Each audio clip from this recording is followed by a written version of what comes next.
अस्सलाम वालेकुम। हाँ जी दोस्तों, की हाल चाल है ते की खबरां ने। सेहत तबीयत सब दोस्तों की खैर खरीयत है। घर बार बीवी बच्चे दोस्त अहबाब इधर उधर आसे पासे सारे जानने वाले, उम्मीद है सब खैरियत नाल होवोगे।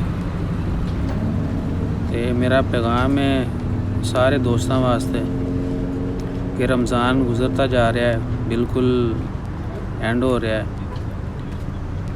तो दुआओं में याद रखो सानू, अपने दोस्तों, अपनी फैमिली, अपने जानने वालों, अपने चाहने वालों, सारे अपनी दुआओं में याद रखो। ज़्यादा से ज़्यादा इबादत करो और हर किसी की भलाई वास्ते दुआ करो, हर किसी की खुशी वास्ते दुआ करो।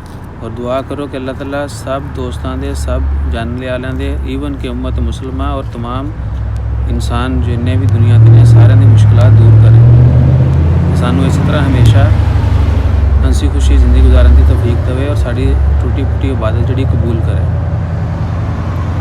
एक दूसरे का ख्याल रखो, इंशाअल्लाह अल्लाह ताला खैर करेगा। जल्दी एक कोरोना की वबा ख़त्म हो जाएगी, असी फिर एक दूसरे मिला जुलांगे, फिर हंसी खुशी जड़ा ना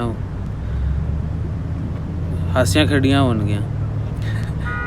तो दुआओं में याद रखियो, चैनल ज़रूर सबसक्राइब करियो, अपना ख्याल रखो, अपने इर्द गिर्द लोगों का ख्याल रखो, ज़रूरतमंदों के ज़रूर काम आओ। अज अगर किसी की असीं मदद करते हैं, कल अल्लाह ताला साड़ी मदद करेगा। तो हमेशा मुश्किल के वक्त दोस्तों तो पीठ ना फेरो, उन्होंने काम आओ। इसी तरह अल्लाह ताला मुश्किल के वक्त साढ़े काम आएगा इंशाअल्लाह। नेक नीति नाल, अच्छी नीयत के नाल दुआ करो, इबादत करो, अल्लाह ताला कबूल फरमाए। जज़ाकल्लाह। अल्लाह हाफ़िज़।